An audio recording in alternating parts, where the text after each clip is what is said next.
Assalamualaikum warahmatullahi wabarakatuh. Perkenalkan, nama saya Aulia Naziha, NIM 232180180 dari kelas 3A Prodi Pendidikan Guru Sekolah Dasar. Di sini saya akan menjelaskan tentang modul ajar yang telah saya buat, yaitu materi pengaruh gaya terhadap benda.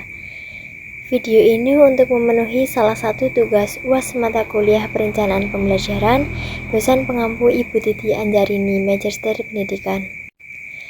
Yang pertama yaitu ada identitas modul.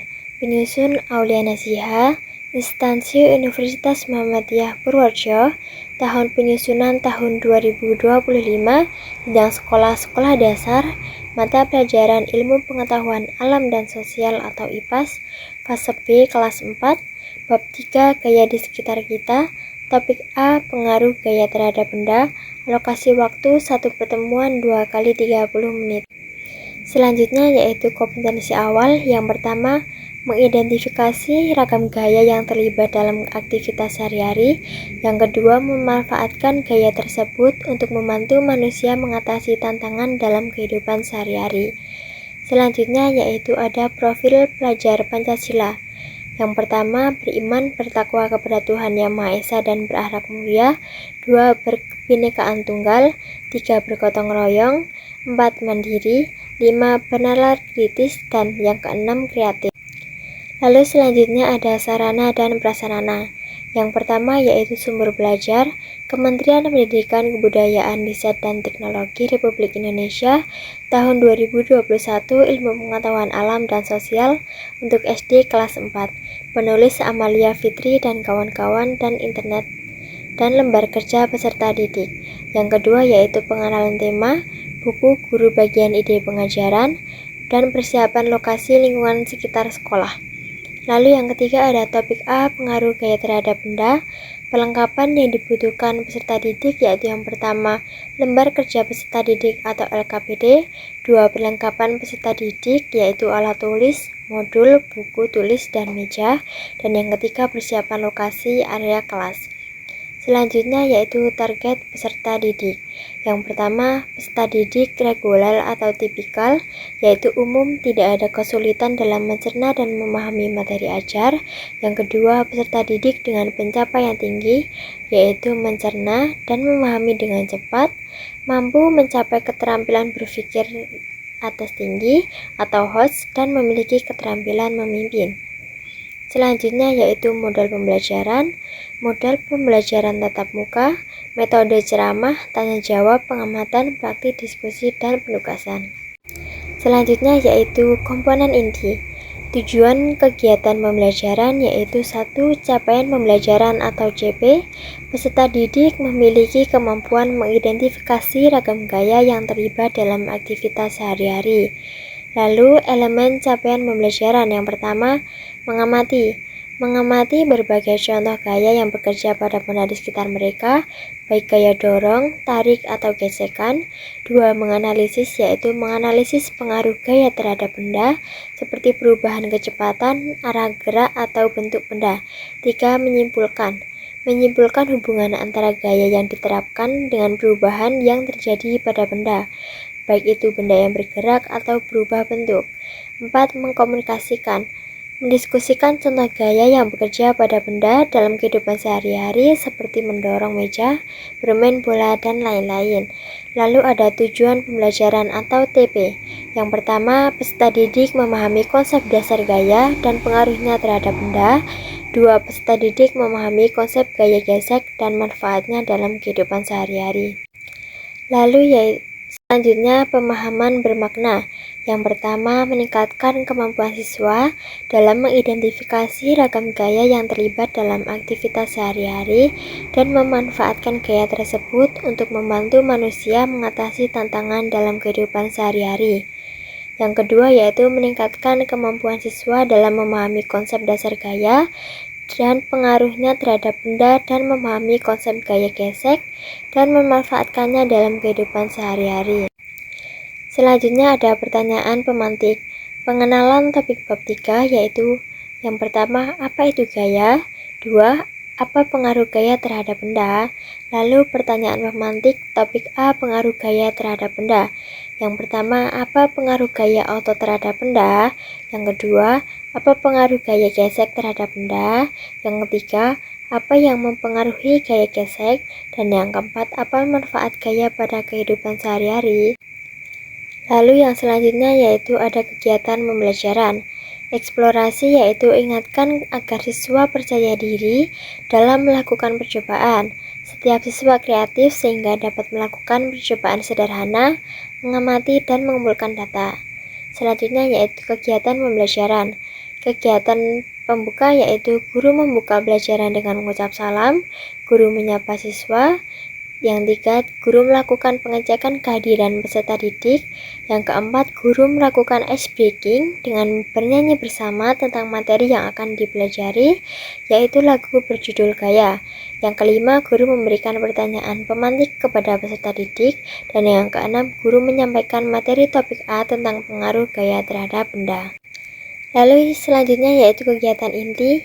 Yang pertama, lakukan kegiatan literasi dengan narasi pembuka topik A. Yang kedua, lakukan kegiatan sesuai instruksi pada buku siswa. Yang ketiga, berikan waktu beberapa menit kepada peserta didik untuk mengeksplorasi solusi dari permasalahan. Arahkan kepada peserta didik untuk menyimulasikan secara langsung dengan benda yang sudah mereka pilih.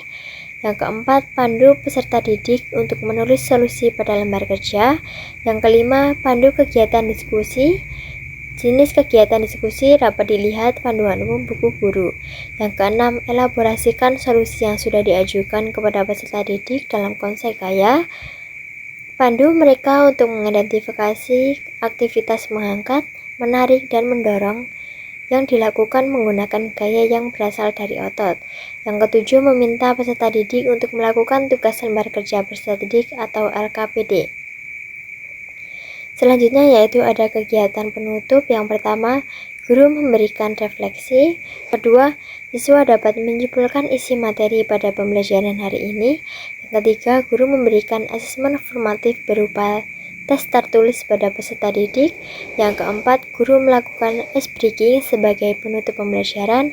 Dan yang kelima, guru bersama siswa menutup kegiatan dengan doa dan salam.